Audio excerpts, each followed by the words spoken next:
Hello, hello, hello. Welcome to Wise Guys Entertainment. This is your host, Wyman.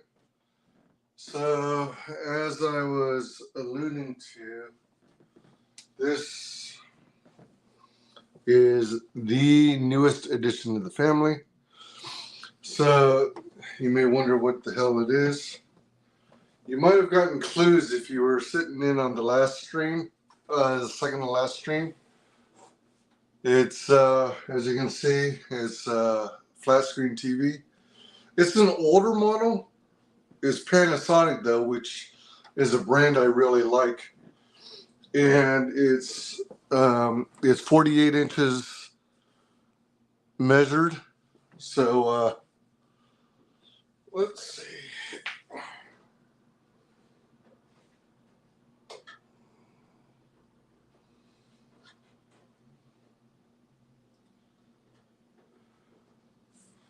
Doesn't really explain how to unplug it.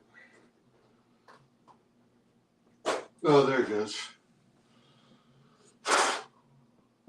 So I gotta clean this baby because it's used.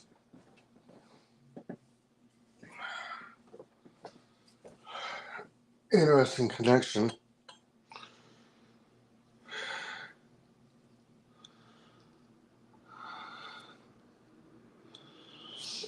So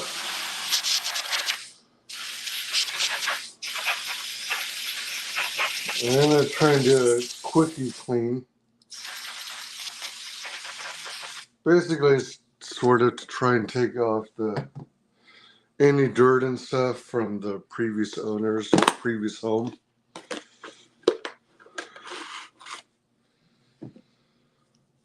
And I'm using Clorox wipes in addition to canned air. Clorox wipes take off dirt and germs and stuff.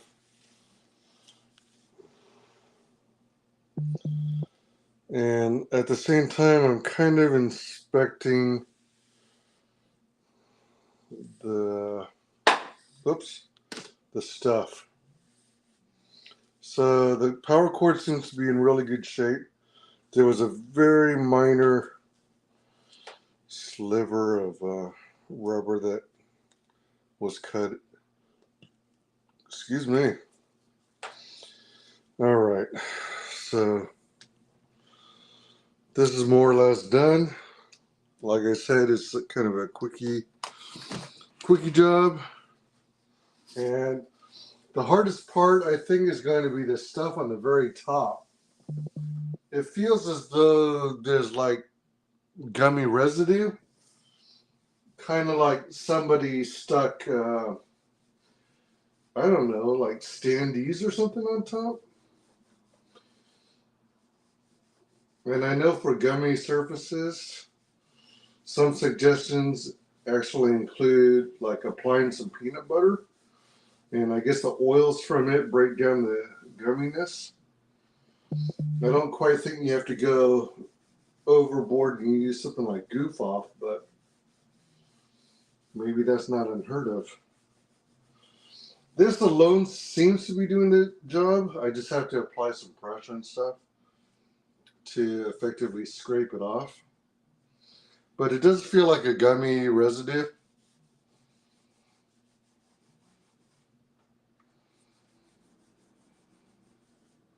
But I want to get it off because I don't want the sticking residue.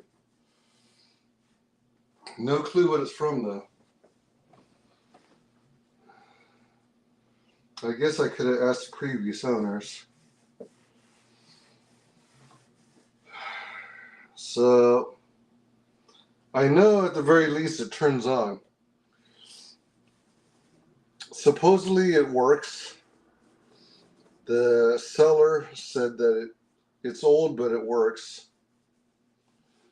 And I like the Panasonic brand.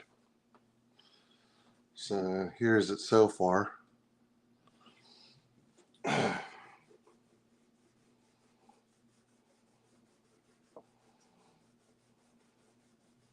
Actually,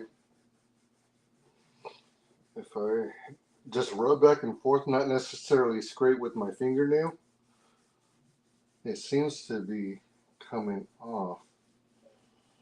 Oh man, some of it is like streaking. Gotta be careful there.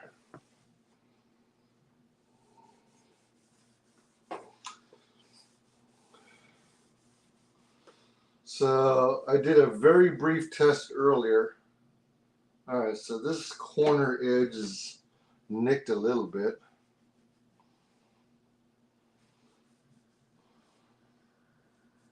It's almost like, you know, when you have like Scotch tape on something and then you peel it off but it leaves a residue?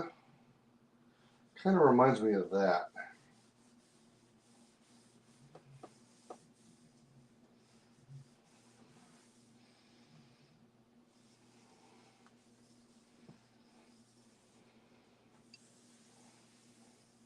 Alright, that came off easier than I expected. Alright. Especially once I got the feel for it. And once I started using the, once I started just going across it. This is the bag that had the, what the? This looks like the tip of like one of the super glues. Just like it's trash. So anywho, I'm going to use that as my trash bag now.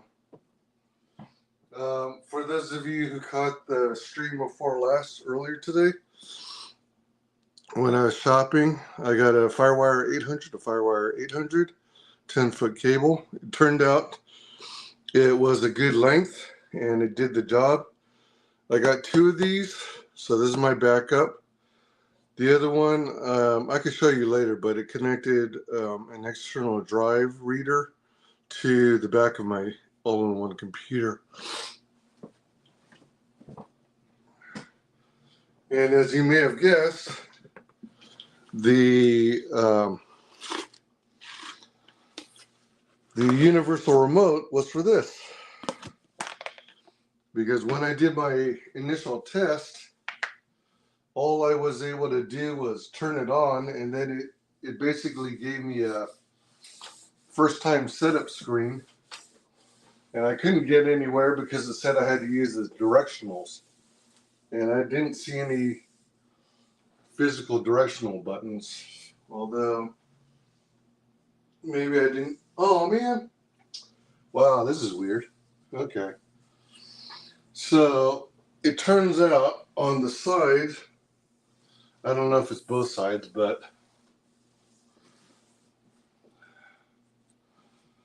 on the side there's more of that gummy stuff, so I got more to remove. I spoke too soon.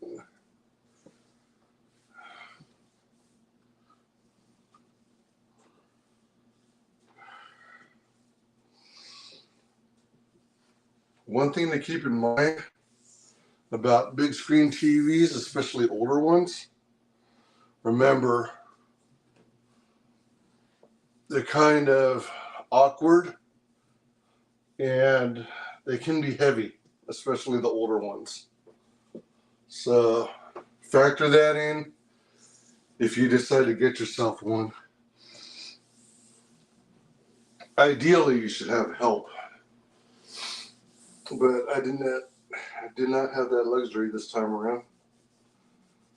So now I'm trying to remove that gummy substance on the sides.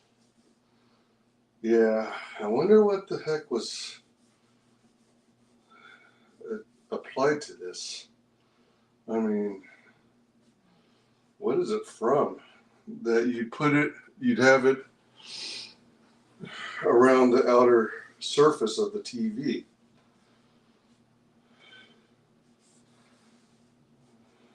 I mean, would it be like standees of family members? With, like, made with family photos? I don't know. Just kind of weird.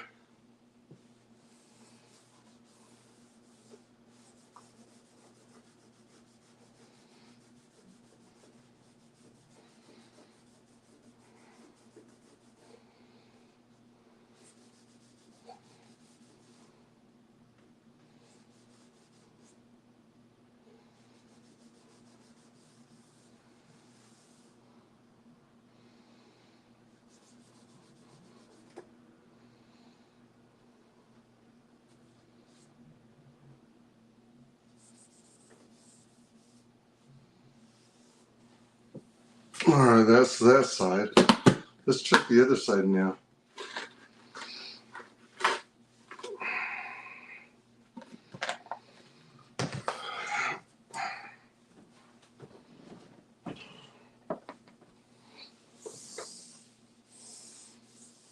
Yep, there's some on this side too. Let's see, is this aimed at? Yeah, alright. So you're able to see it.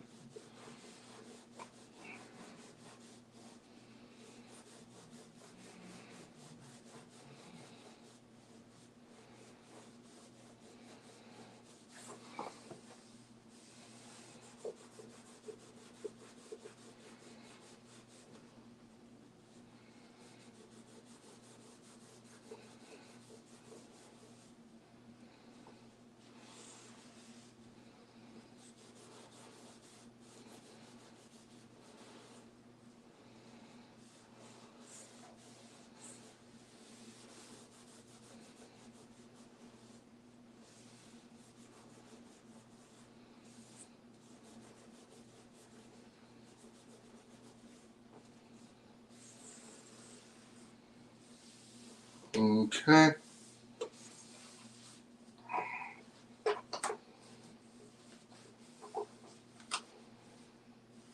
Yeah, I wasn't finding any kind of external controls besides the power button. Usually you can easily find like volume controls.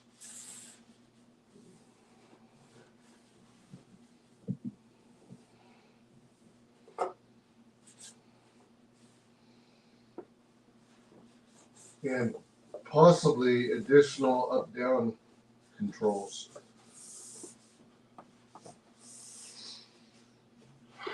Maybe they reserve that for newer models. But it used to be your flat screens were fully functional with or without a remote.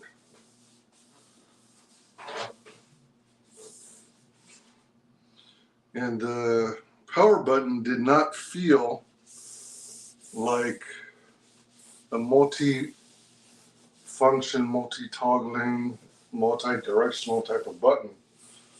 So I can't imagine it allowing me to use a single button for all those functions. You know?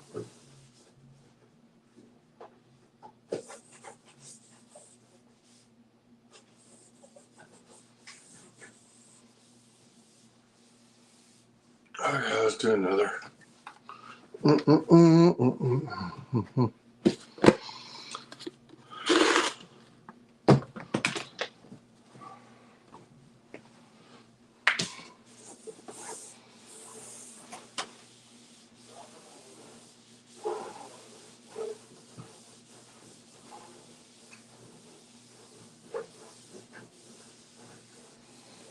It's a 48 inch TV.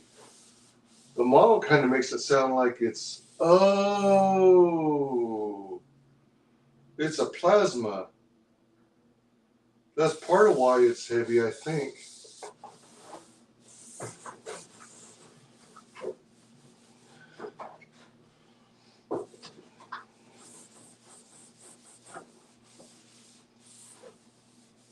What's interesting is the manufacturers or designers at least had the foresight or forethought to build handles into the chassis on the back,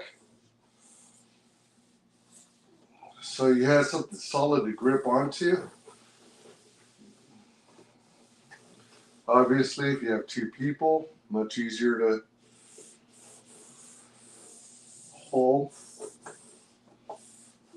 But if you do it solo and you happen to have long arms, then you hold, there's a handle down there about 6 inches from the floor, and then you wrap your arm around this way, and then you lift, and that's the way you carry it.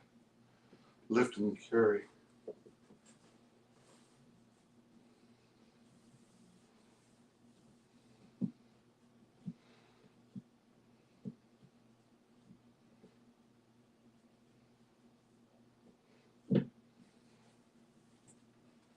If you end up doing that, don't be afraid to take your time and do it in stages.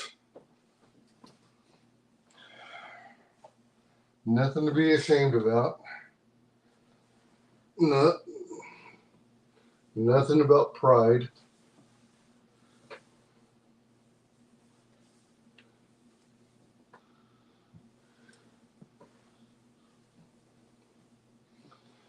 Ooh-wee.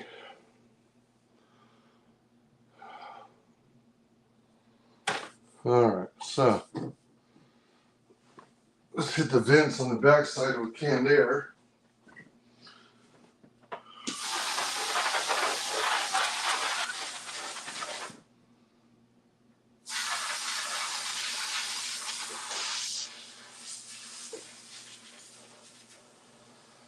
Oh, wow. Oh, wow. I'm only now getting a better look at it.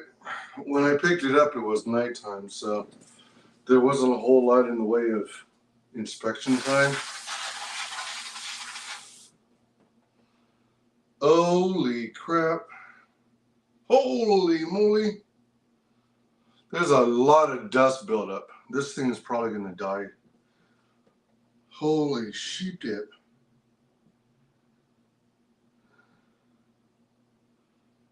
Holy sheep dip. Man. Oh, jeez.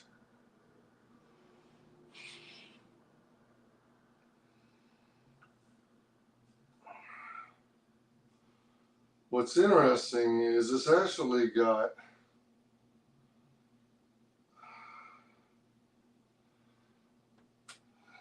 it's got Phillips screws all the way around.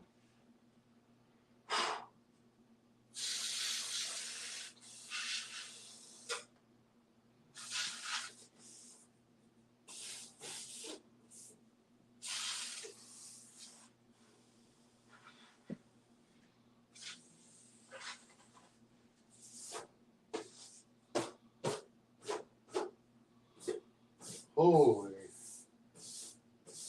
Holy. I mean, the thing is,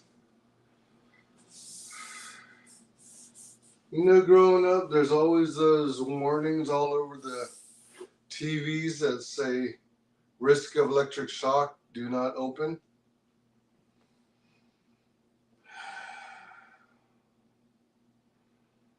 I'm probably just going to try running it as is for now.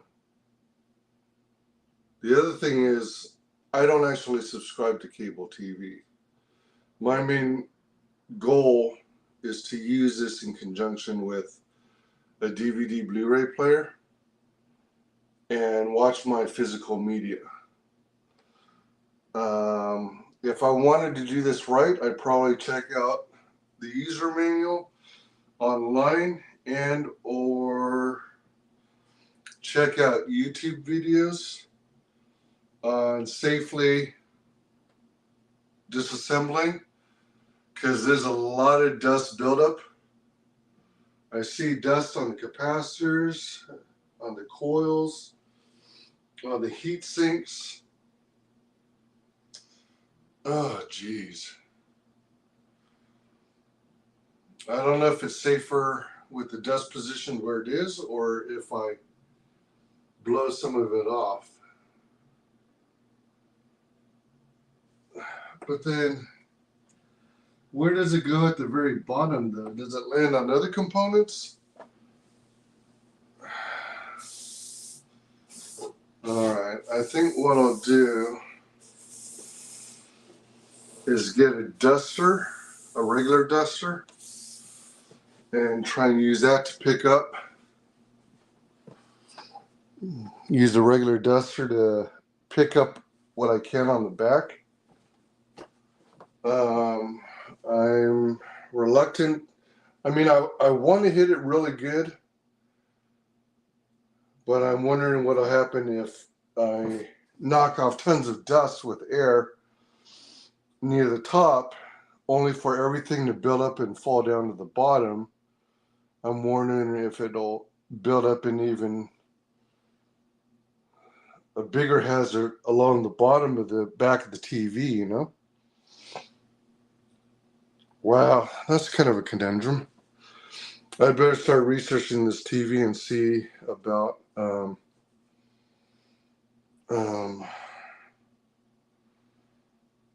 opening it. I think I can open it safely so long as I stay away from most of the electronics and use a vacuum with bristles to suck up the dust.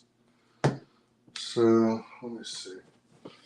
Before I do much further, do much more, let me take the camera.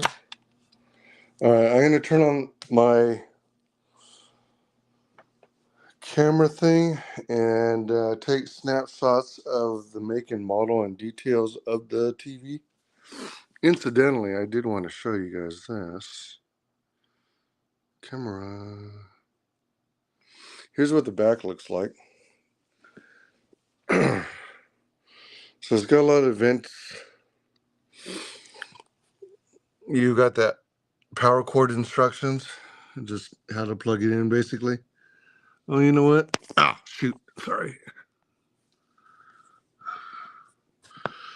I should probably hit that with canned air.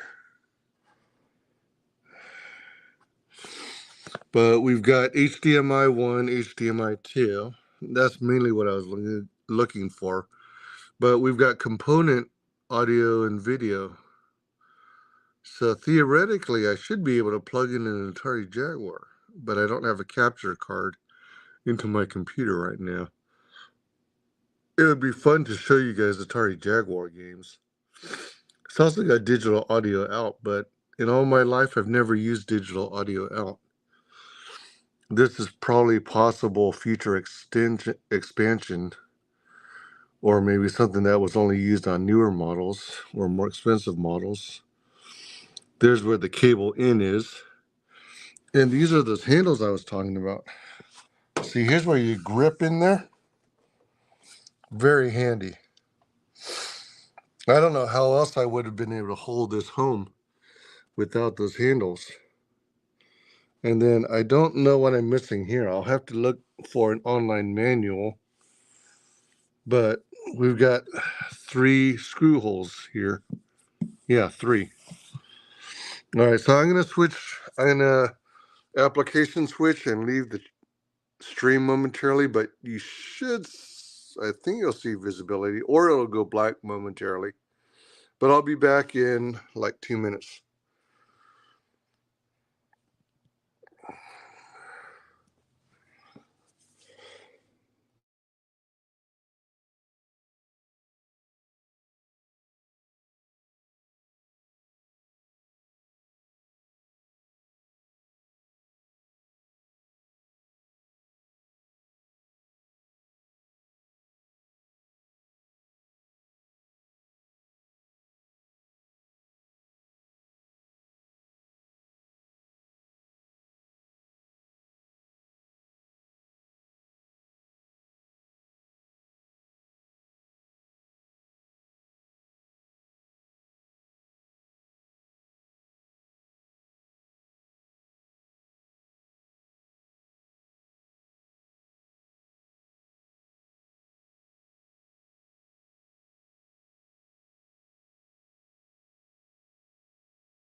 Okay, I'm back. Sorry about that.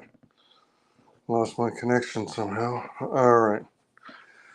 So I got some information that I needed. Um, Let me show you real quick my setup here. So I've got one of those 8-foot collapsible tables. Got a couple printers and one of those scanners. This is that unit Blu-ray player. So it should play DVD too. And there's my all-in-one iMac. 2 printers.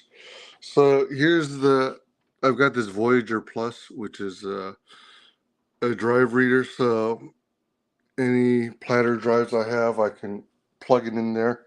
Actually, it's also compatible with the laptop size drives. But that's what I needed the 800 FireWire to 800 FireWire cable for. So the idea is I'm going to move this computer.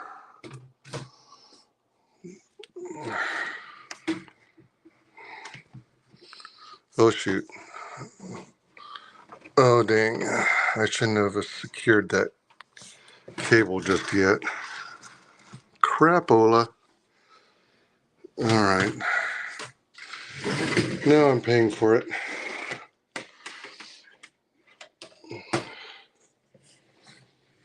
But anyway, I think this will give me the room I need. So the idea is I'm going to slide the TV base here, slide it this way into the corner, and then hopefully I might have to unplug the Mac to swing it out because it's probably going to take up it's probably going to take up at least 3/4 of this length is a 48 or 50-inch TV. So that's the next step here. So let me see here. Mm-mm-mm. Mm-mm-mm-mm.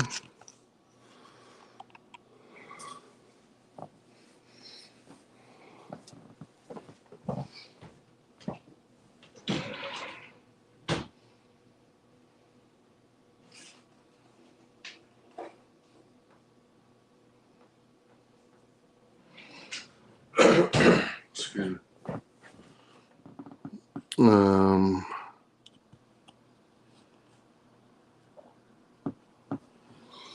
Wait, hold on. Is that the... So maybe there?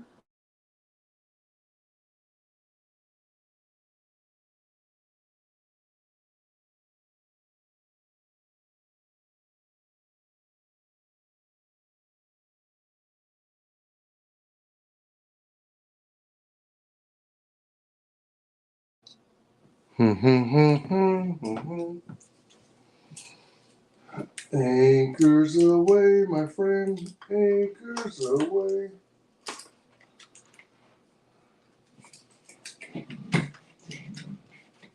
You know what? Let's scooch this over forward. Same with... Oops.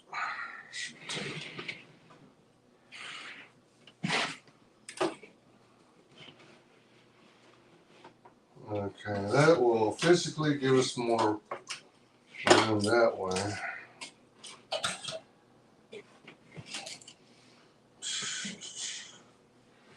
Wow. Let's see if I can do this without screwing up.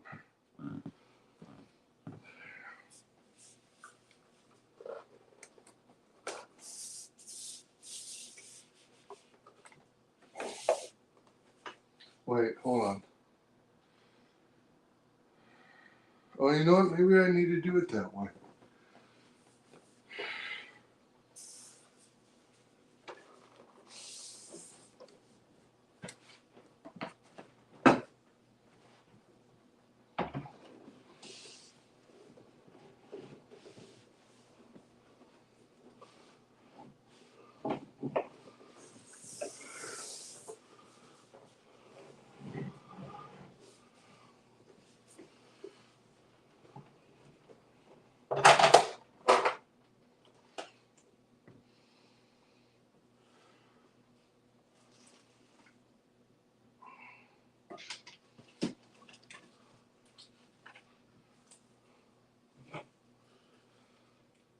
Let's try this.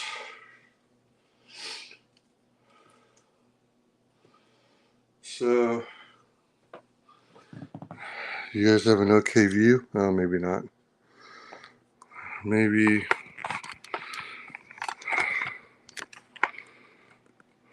that's a little better, maybe.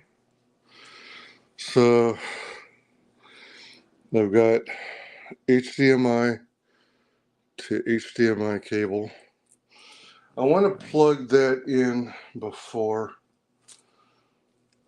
I fully put this flush up against the back, against the wall, because this is going to have to connect to that player. Hopefully this is long enough.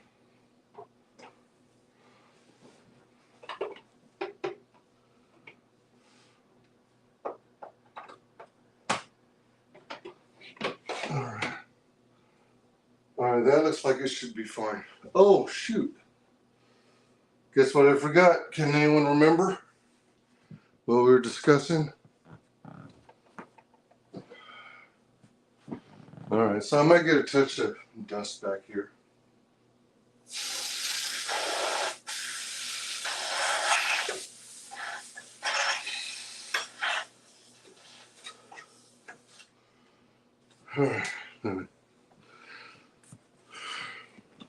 When one can sounds like it's almost out, have another can at the ready.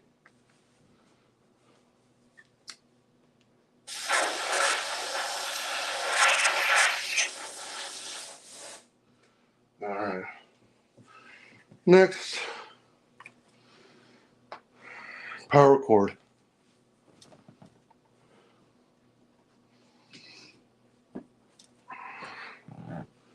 Okay. Because of the length of the power cord, man, I guess this is going to have to either go into a surge suppressor first and then into the wall. I thought I was being smart by, here, I'll show you. I thought I was being smart by doing all my cable management over here. See how nice and neat it is? And then if you look down below, oh shoot, hold on. See how nice and neat is it? How nice and neat it is underneath. So I was trying to keep everything clean, but then I wasn't thinking far enough ahead. And, oh wait, hold on. All right, power cord's getting stuck with tripod. All right, so end of the power cord, 3 prongs.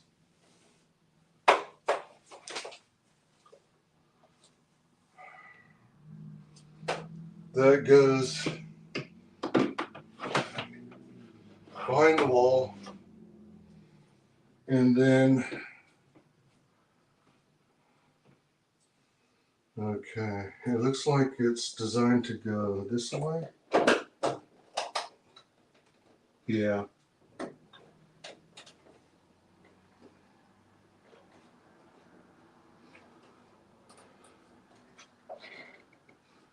All right. Now, question is, I was gonna put it flat.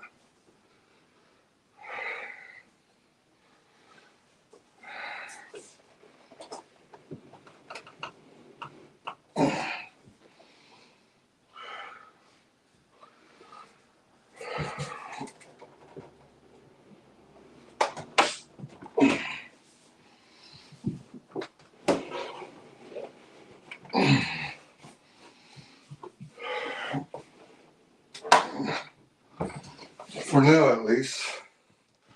Holy crap. Oh, man. All right. So that's what it looks like. And this is I know this is going to sound like a stupid idea, probably because maybe it is. But I was actually contemplating putting the all-in-one Mac 27-inch on a Lazy Susan. So when I want to watch TV, I rotate the Mac so the profile is this way, showing full view of the TV. Wow. The back of this base is already slightly overhanging the, slightly overhanging the back of the 8-foot desk. All right, so we got two screens going on.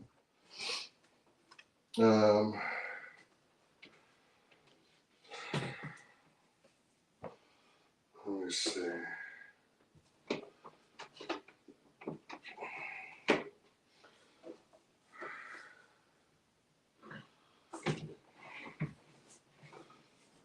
For now, let's set that there. All right, where are the HDMI ports on this? Oh, there's only one. All right, so that goes there.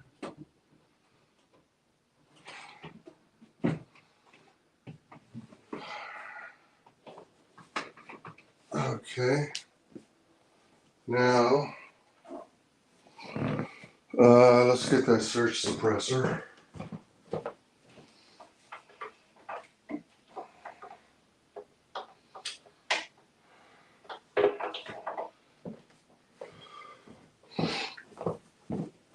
In all honesty, I was hoping not to have to bring this back out, but that cord is not going to reach over to my new setup.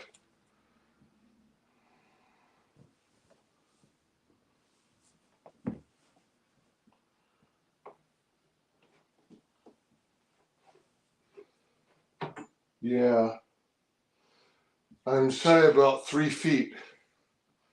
So with any audio, video, computer, TV, entertainment system, equipment, you really should be using surge suppressors.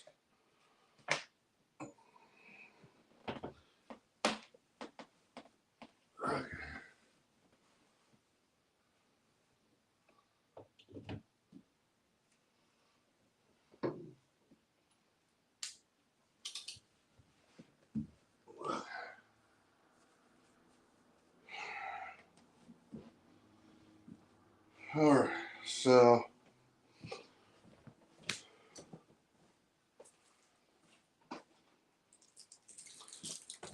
I hope we can get this working. Put away the extra FireWire 800 to FireWire 800 connector. And by the way, welcome to the show. It's going to be a really, really good show. It's going to be a really good show. So let's hope this works. No clue if it will, but it'll be nice if it does. So stuff is plugged in. Probably gonna have to do further cleanup, but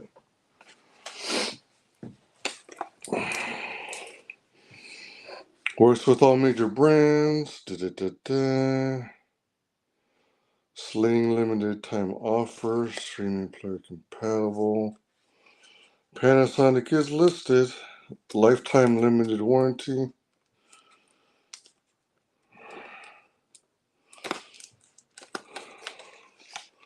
Please, all right.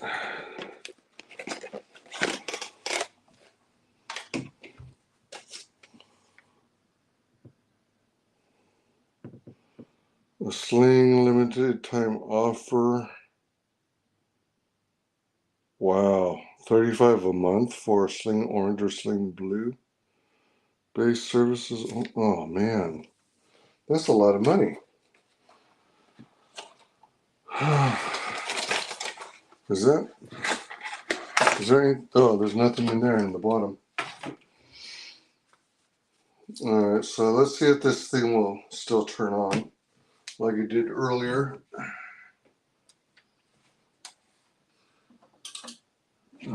There's the power. There's the IR beam receiver, looks like. Okay.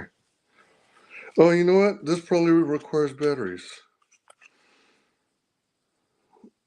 All right, double A's. All right, be right back. I need 2 double A's.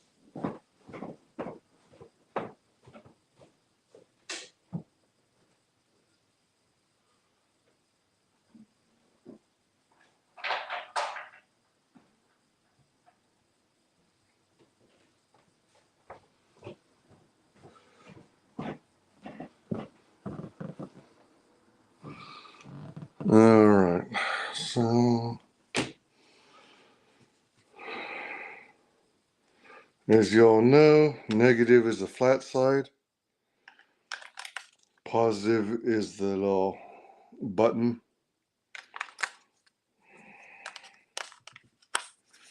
Okay. It's got directionals. Whoa.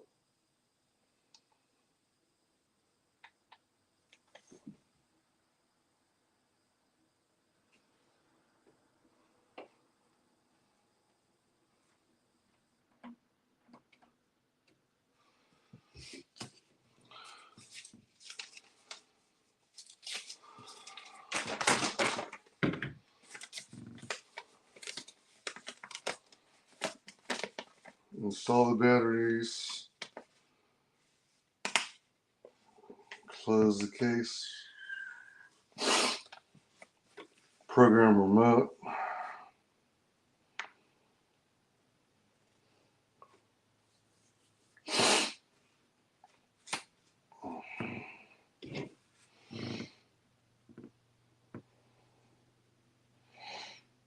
Where's auto code search?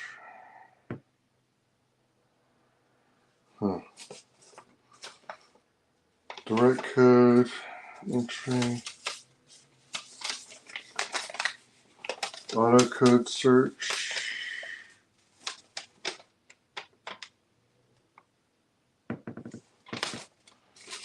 TV, Element, LG, Philips, Samsung. Oh, they don't include this as a top brand.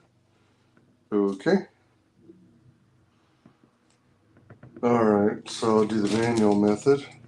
Direct code entry.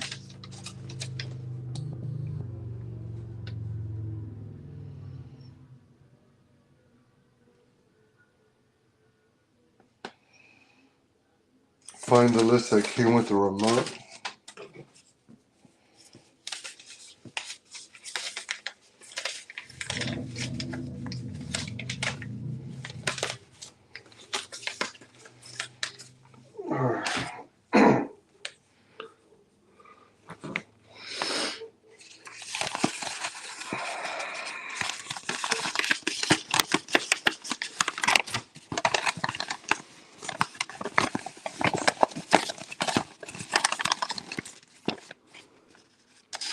TVs. Panasonic.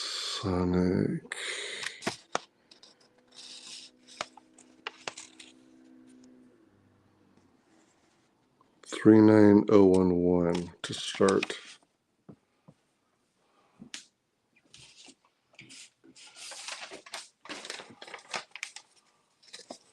Manually turn on the device you want to control. Find the code list. Press and hold the device key you want to program for about 2 seconds until the power key illuminates and stays on. Alright, that'll be TV. Then release the key. Enter the 5-digit code. Power key flashes after each digit. After each digit? Okay. When you finish entering the 5-digit code, look at the power key. Did the power key turn off? If it did, you're done. No. If it doesn't, you need to know. try the next code and retry step 4. Okay. Let's see.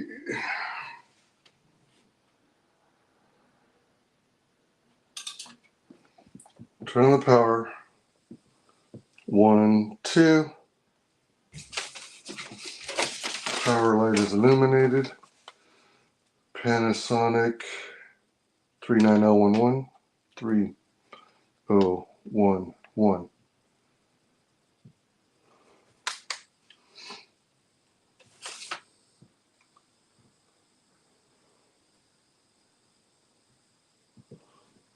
Channel not available, no signal.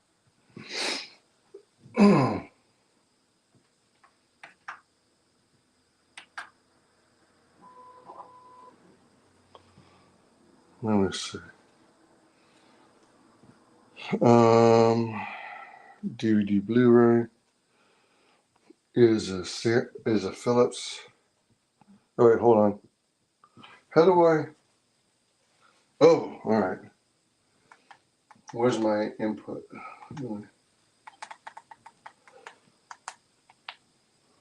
And then surf mode, all, favorite, digital only, analog only,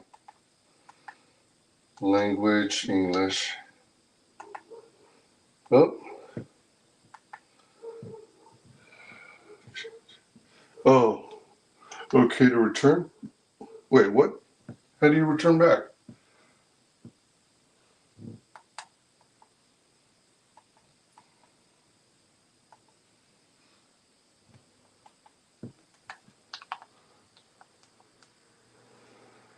Is there a back button? Sometimes, oh, go back. And then, go disk. Let's go back to, hold on.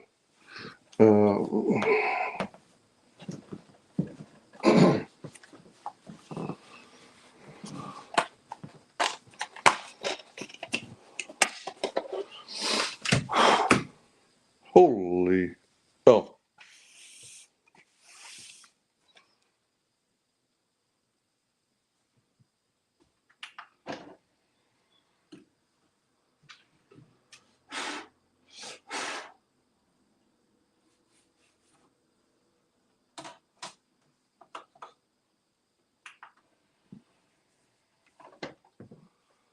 Loading. Browse USB, Netflix, Vudu. Please work. What is volume? It's on this side. Oh. Oh, oh, oh.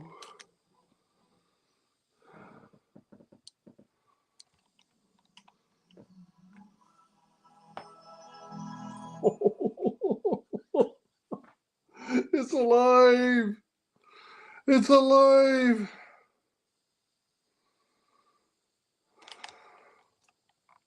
Oh, I wonder, since I'm streaming, if it, oh, frick. Uh-oh. Shit. Why is it flickering? Is that the way it's supposed to do it? Or am I having skipping or something? Oh, Remember the Titans is a good movie. How do I skip? Input, source, record, stop, menu. Oh, that's the wrong menu.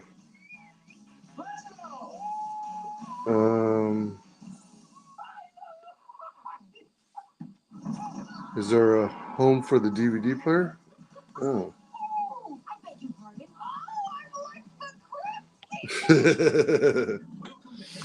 I'm occasionally turning the camera so to try and avoid copyright. Input, source, reverse, play, forward, record, stop, pause.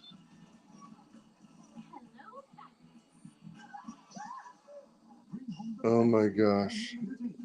Let's fast forward. Wait, it won't let me fast forward. Okay. I don't see a button for, DVD controls.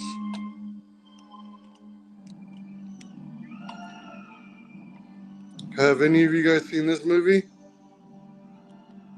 Play bonus feature scene selection setup. Oh my gosh. This is freaking working. Audio options, subtitles.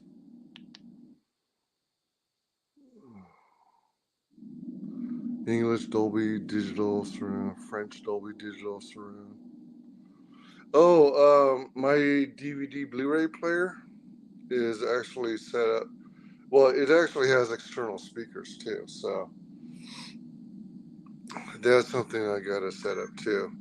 And if you were there when I was shopping for parts, there's actually this thing I was working on. Let me go back to setup. Okay. Return to film. Oh my gosh, this is working. And with the universal remote at that. I don't remember it having the word overture in the name though. Excuse me. But I was a real young kid when I first saw this. I don't know if I'm going to get struck on YouTube, but that's why I'm moving the thing about the camera. All right, so let me see. I need to program the Blu-ray player. Philips.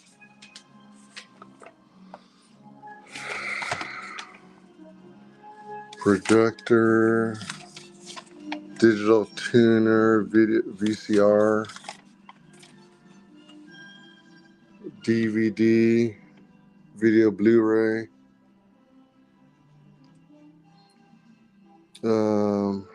Philips 98115. Philips 98115.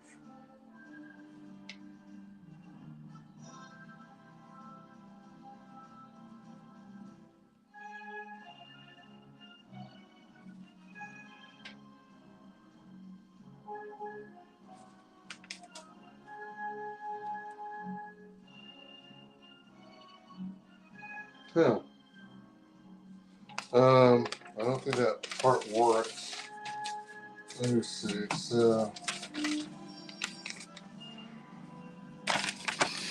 press and hold the device key and hold for over 2 seconds. The power key illuminates and stays on. Release the key. Enter the 5-digit code. Manually turn on the device you want to control. Oh, whoops. It does help when you read the instructions. So let me go ahead and turn off.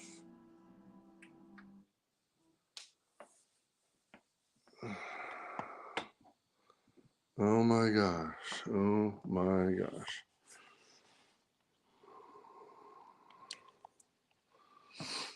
All right. So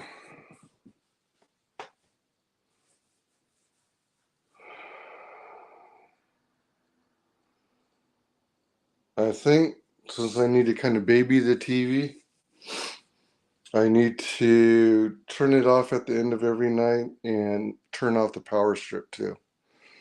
Just so it's doubly off. I mean, theoretically, I could do that plus unplug it from the wall. But I don't think I have to quite go that far. So Philips.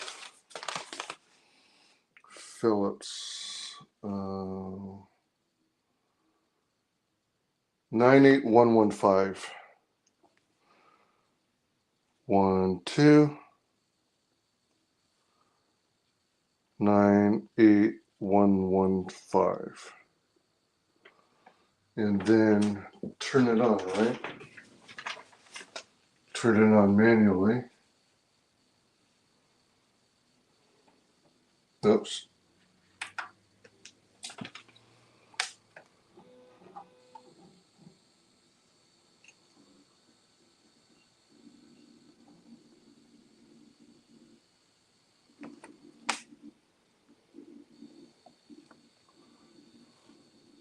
Wait, what? Wait, what?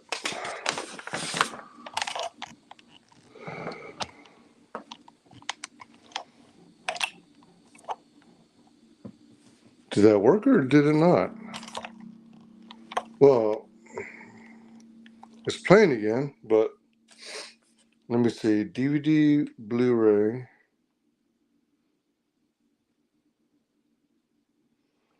Press that and then power.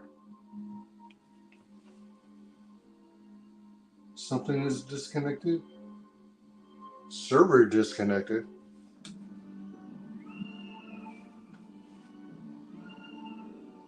Well, still playing.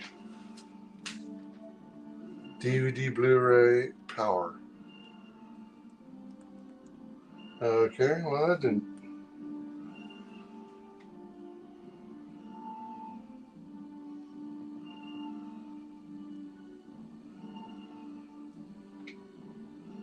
Disconnected server, huh?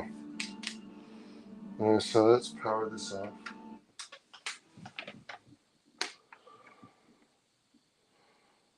Press and hold device key you want to program for about to enter the 5-digit code.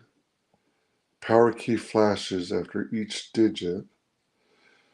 When you finish entering, oh, the power key is supposed to turn off after I'm done. But since it was still illuminated, I have to try another code. DVD, Blu-ray, Philips.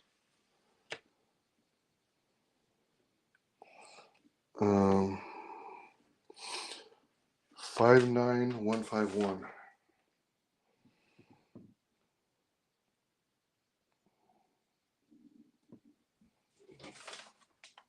51951. Okay, I think that worked. DVD, Blu-ray, power on. Wait, what? Oh, wait, I gotta manually turn it on.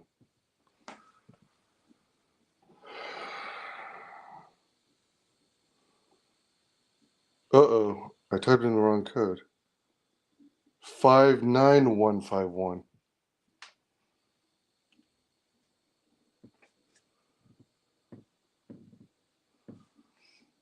Starting DVD, Blu-ray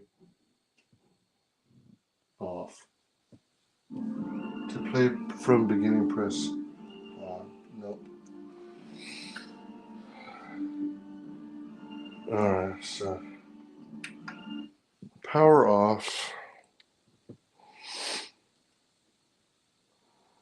Let's look at this again. Okay.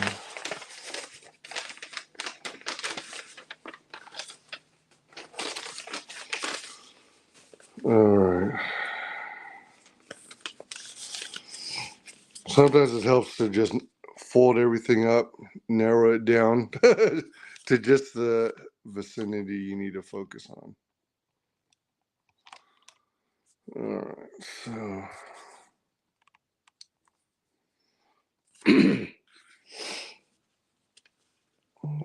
59151.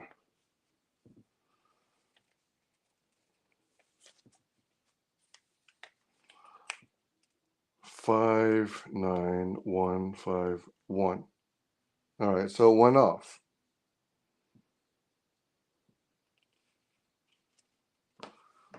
So then you turn it on.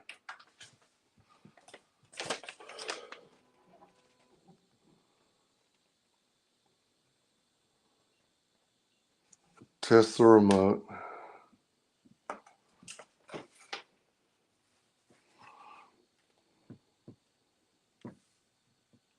Stand by.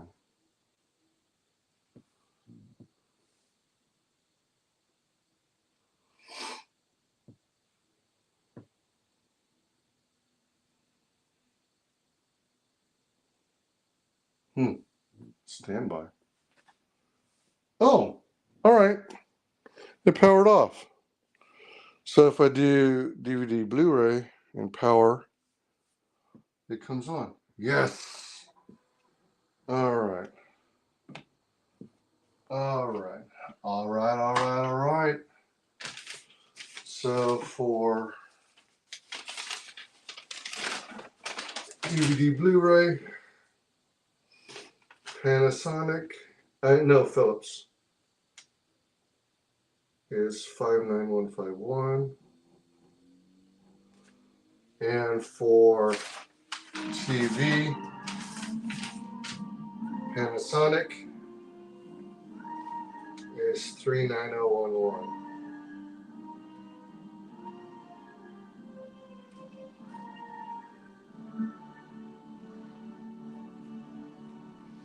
So good to circle or box or highlight the proper code for corresponding to your device, right?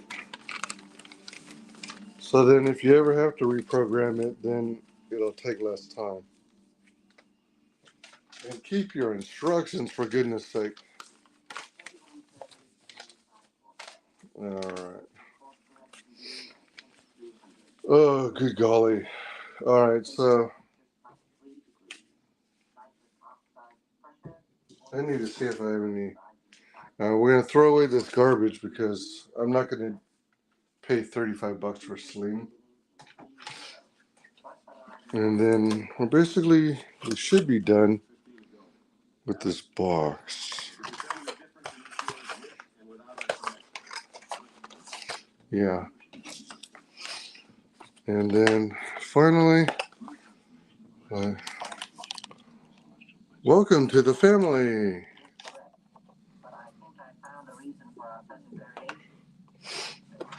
Isn't that sweet?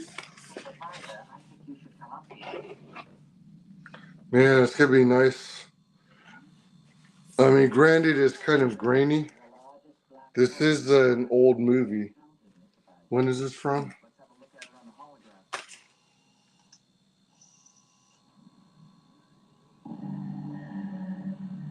Where's the year?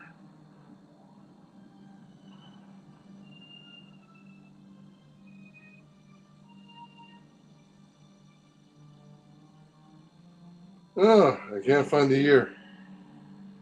All right, well, anyway, the movie is called The Black Hole. So let's avert the camera. And let me try and pop in a newer video.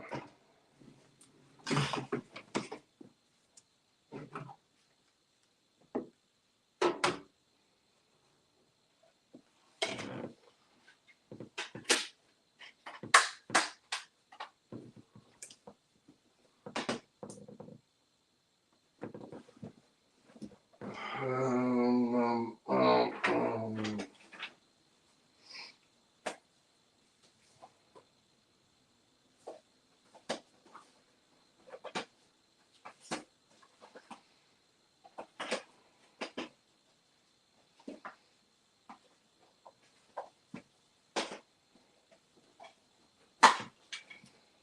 What is this? This is 1998. Well, don't I have something newer? I have not purchased movies in a long time, as you can see.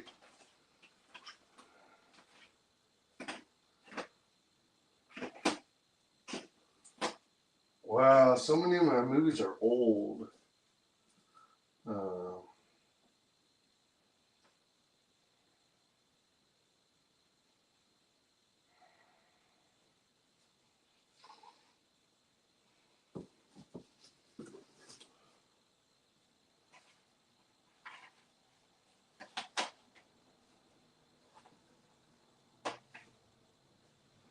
Alright, just as a test, I'm gonna try playing this. I'm just curious as to the quality. I got this movie free, so. Oh man.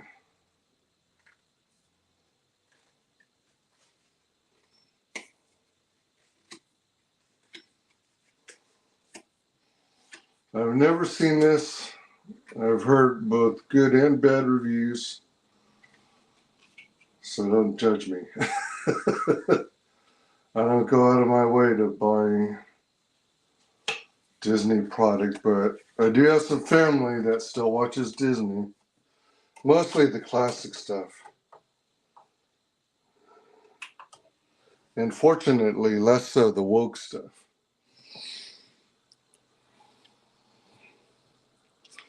Let's see if this even plays with all the marks on it.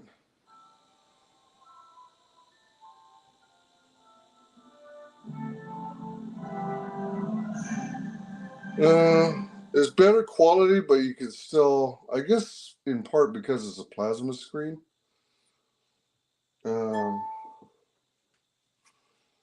English. Oh, TV. I have to press TV. TV. Okay. I'll just give you glimpses. Oh, man. To bypass Fast Play, select the main menu button at any time.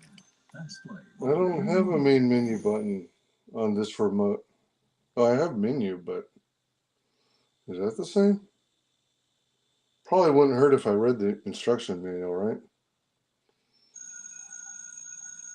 So, just a little. I think this is seeing red. So, better quality, you know, because it's a newer movie, higher resolution, but it is plasma, so let me try menu button. Menu picture, game, custom, vivid, standard, cinema. Let's try cinema for now.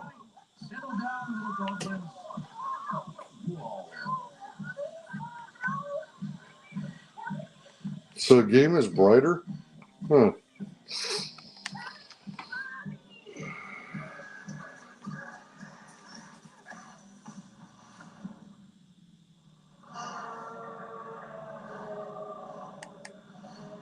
Custom game. Interesting. Reality. And that's why you larger than life. It's you larger than life. Let me see. Game. So then how do I get to page 2? Oh, I guess you go here. Yeah. Color temp, color management, XV color auto, advanced picture. Oh, hell, I don't know what all these are. 3D, black level. What is, alright, so, back. How do I get, oh, go back, right? Oh, shoot. Oops. That's not what I meant. Uh-oh. I had an import, yeah, import source. Component HDMI 1. Wait, huh? 3? HDMI 3? I don't remember an HDMI 3. Huh. Alright, so in short, this is the new addition to the family. Looks like we got it working. Wow. Hope nobody gets into an accident. So just a quick look-see. Quality does look better on the newer movie. Even though it's plasma, so it's fine it's fine by me. Remember, you're going to sit further back, so the resolution won't necessarily be too bad. Oh, did you know that Steamboat Mickey is on public domain now? So if you could do something that's not Disney-like with Steamboat Mickey, you should be able to.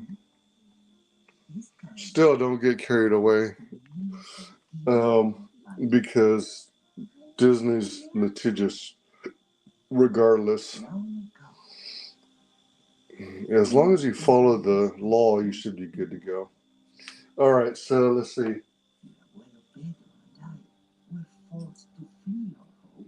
I don't have an eject button, it looks like. Ooh, mute works. Volume up and volume down works. Nice. Excuse me. All right. Menu takes me to the basic TV menu, not the DVD menu. Program channel, external devices, anti-image retention.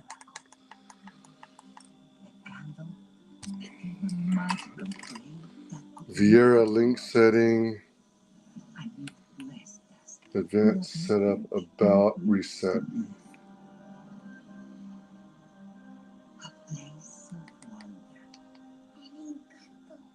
About, version, status. I don't know any easy way to back out. I must be hitting the wrong thing. Maybe I have to hit the home button. I don't know. But it keeps one in a... Let me go back to imports. In the input source, go to HDMI 1, where the DVD Blu-ray player is. And there we go. There we have it. Almighty. All right, eject. Okay, so that's down. Very pleased so far. It's got some kind of tinny, almost staticky sound going on. It might be because of all that dust buildup, but I don't know for sure. I'm pretty sure I was good about not letting moisture get in the vents. Excuse me. Okay, so now the other thing. All right, so let's see if we can do this. So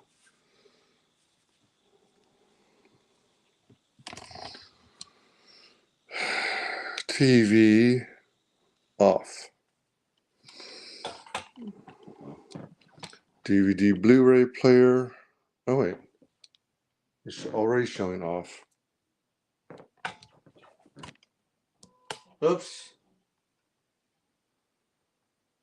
It went off with the TV. Now it says starting.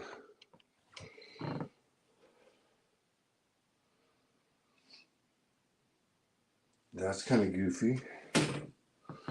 Unless I somehow set it up so that as soon as the TV turns off, the player turns off. All right, so that's on home. So no disc. Standby. I just hit the power button. All right, it's off. Oh my gosh. All right, so next up, let's take a look at...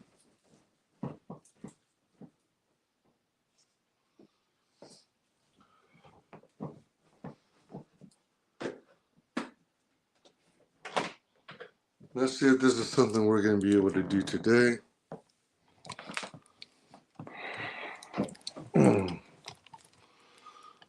Hey,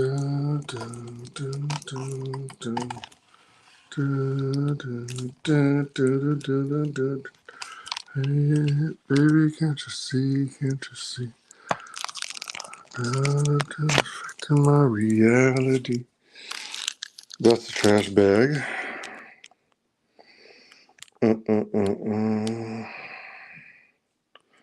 Settings, camera, front.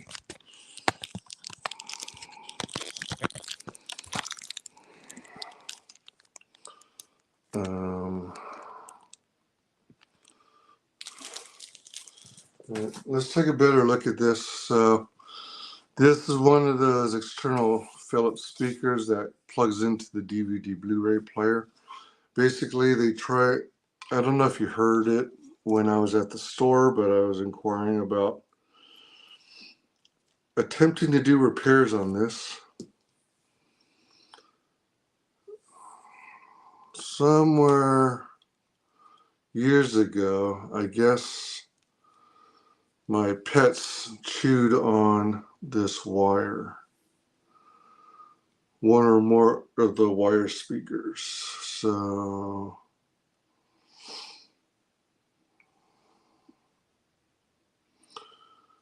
okay, this one's gnawed, but not all the way through.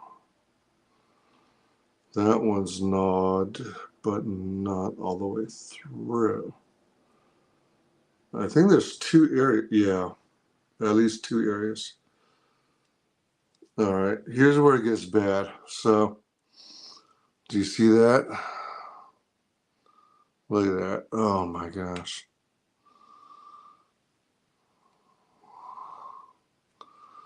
So, it looks like it's intended to be two separate strands. If you look here, I don't know if you could tell, but it's designed to be two separate strands. So the trick would be making sure it remains two separate strands. It doesn't look like the wires themselves have been clipped or cut. So what we're going to try and do is use electrical tape. Granted, it's kind of a Mickey Mouse job. If you wanted to do it right, you'd electrical tape. This product can expose you to chemicals including diphthallate,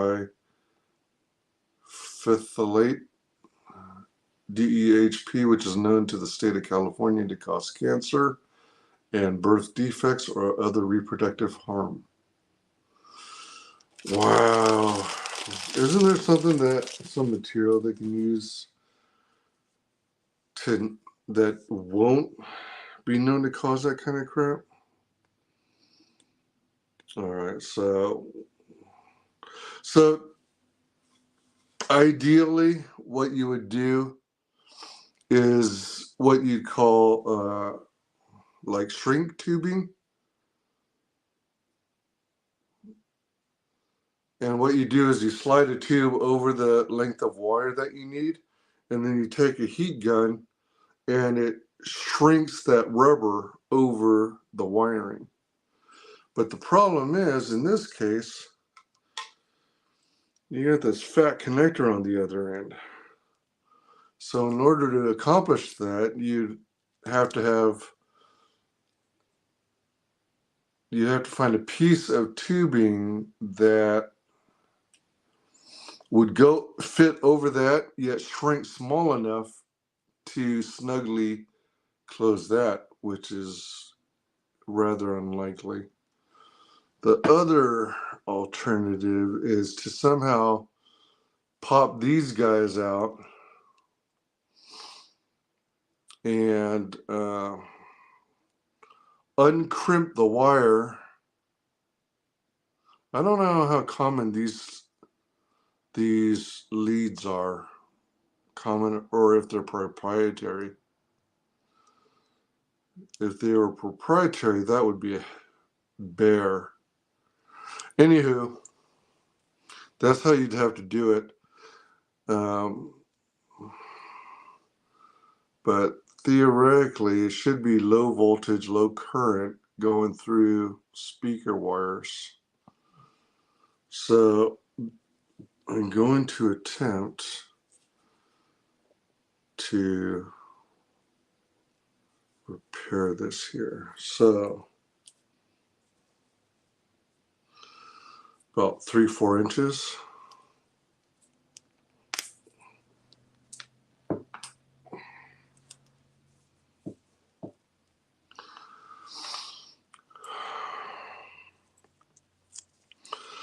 And again, the idea is to keep both sets of wires separated from each other.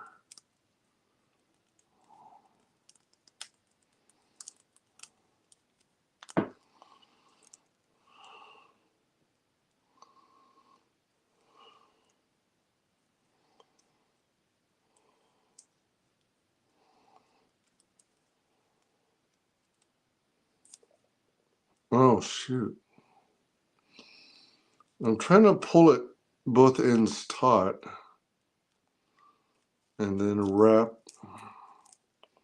the tape over on one side. But I don't want to do it in such a way that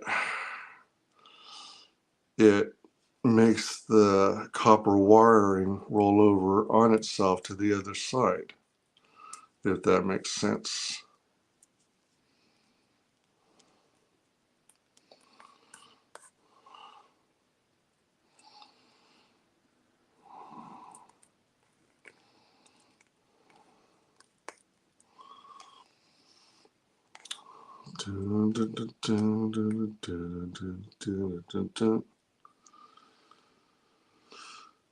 All right, so that might have done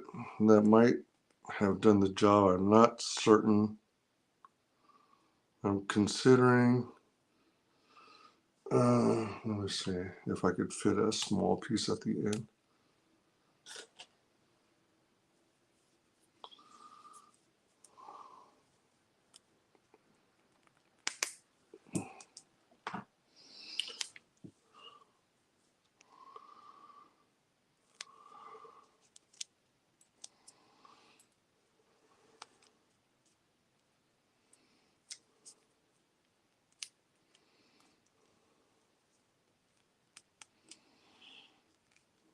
I was also trying to do it such that it didn't like close like that flared out area. Yeah, sort of. Started out good, but so I don't know if you can see, but you can almost see the groove where it separates.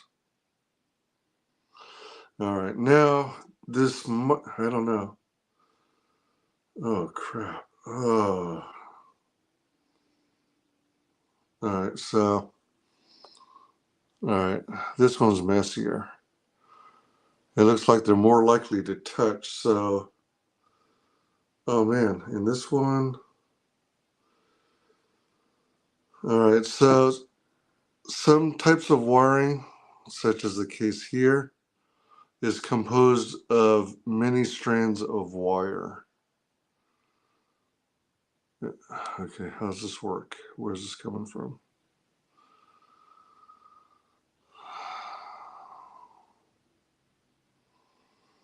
Okay, so there's a loose piece here, but what is it associated with? It looks like it's associated with this side. So let me try and run it through here.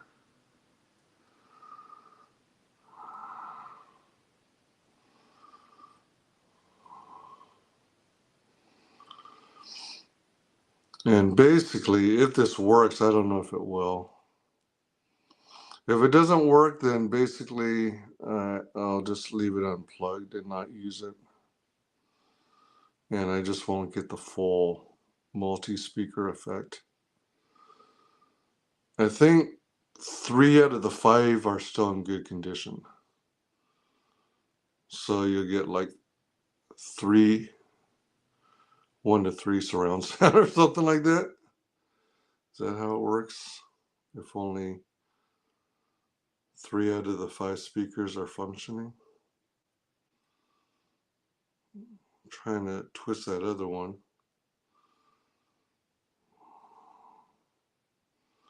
All right, so my goal with this is going to be split these off independently with tape and then tape both taped areas together, if that makes sense. All right, so actually this can go on the floor now.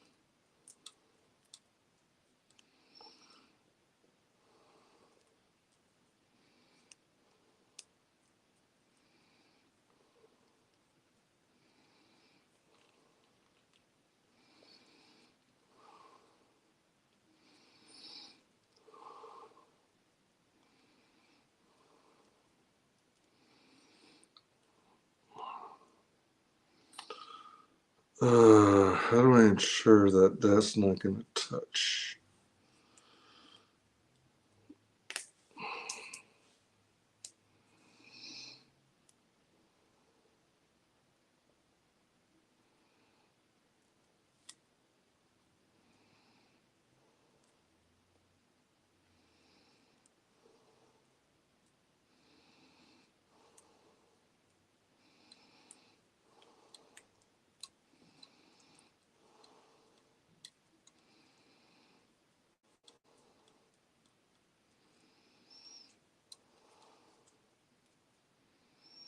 Whoa, what the? All right, what did I do wrong? Why did it not? Uh, uh,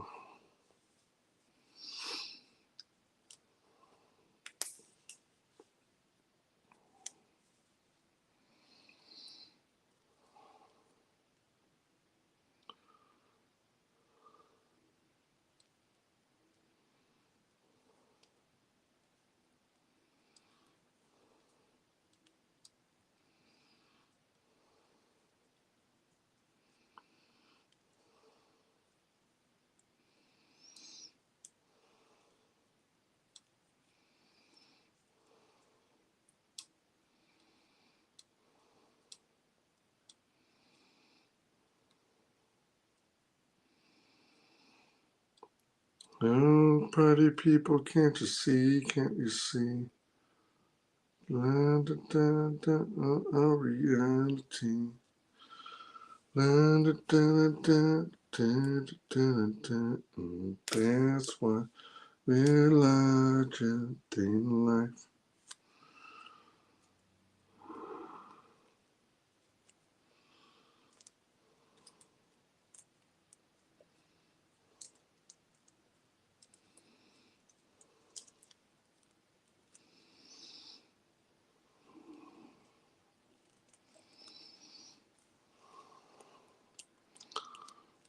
I'm trying to keep this snug while wrapping this up together.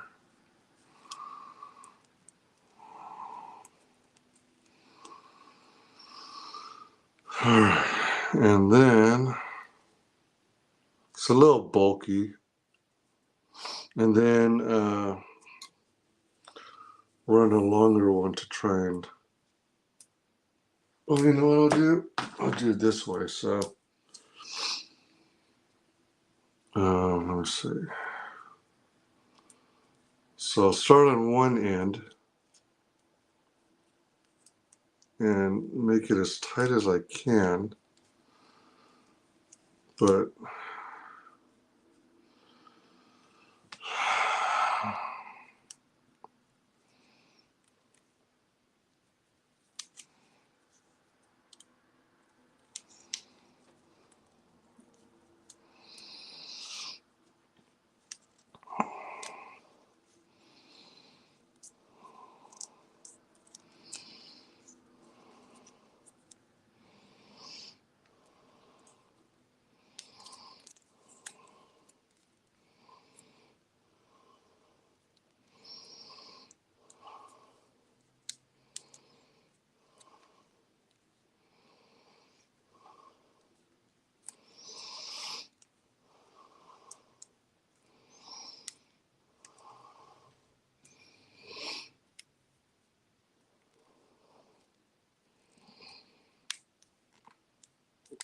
All right, so this is not the best, but basically the goal is to keep the wiring from touching one another.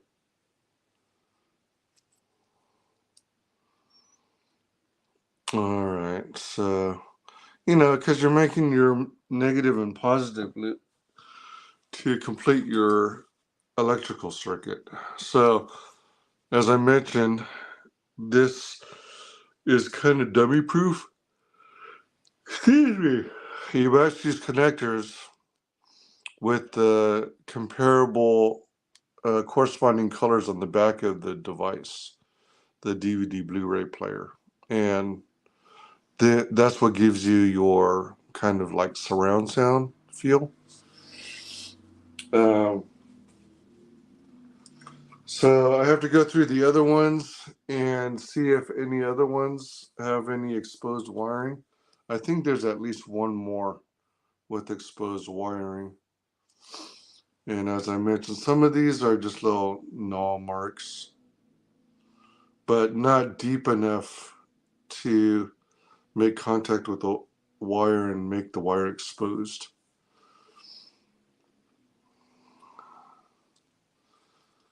Yeah.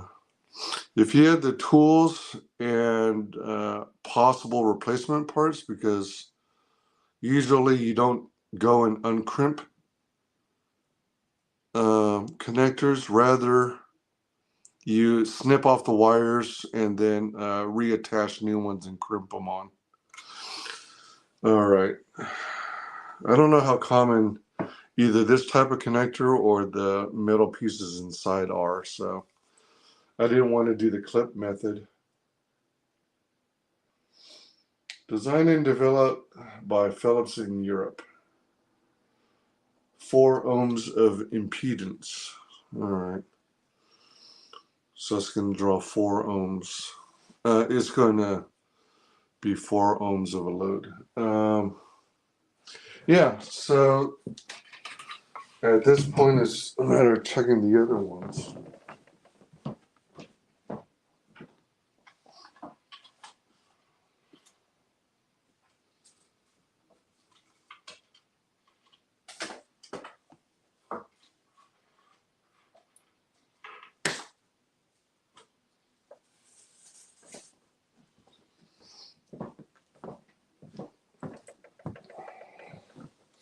I probably won't do it all here on screen.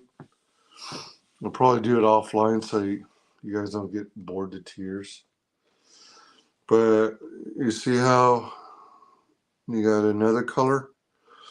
This, considering the wire is so long, well, it says rear left.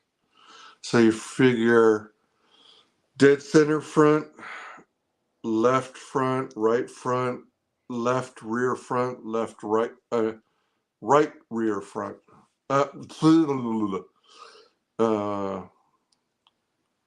Left rear and right rear, behind you.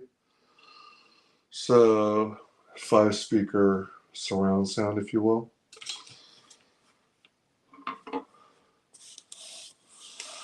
This has a very short wire, so this is center speaker. I wonder if I'm missing a speaker. Oh, because this is center speaker. 1, 2, 3, 4, 5. Well, we got 5 here.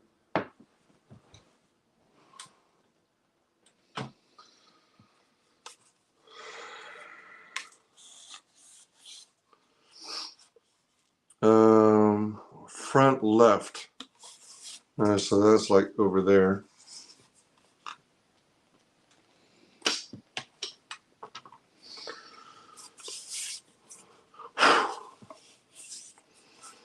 I'm not a huge audiophile, so rear right. All right, so this is behind me over my right shoulder.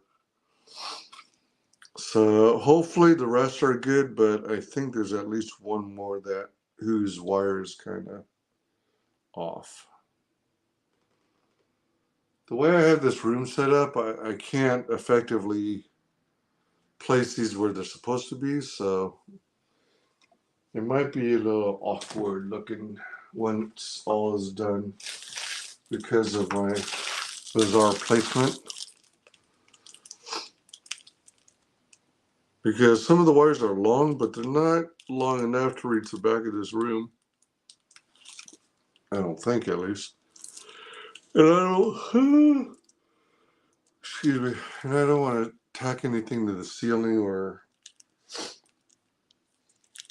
cross thoroughfares, walkways, and the like. So I think I'll call it here. I want to thank you so very much for your company. I hope you enjoyed hanging out and enjoy these times spent together. And maybe, hell, maybe even learn something. Thanks very much for joining me tonight. I was initially going to try and do another stream, but I'm getting tired. So I might call it a night real soon. But I thank you for joining me. Yeah, I'm not going to last. I wanted to do another stream, but it's already 11:34 p.m. and I need to be up in the morning for an errand. All right, so thank you very much for joining me. Hope you all have a great one. Happy Sunday, and we'll see you on the next video or stream. Bye.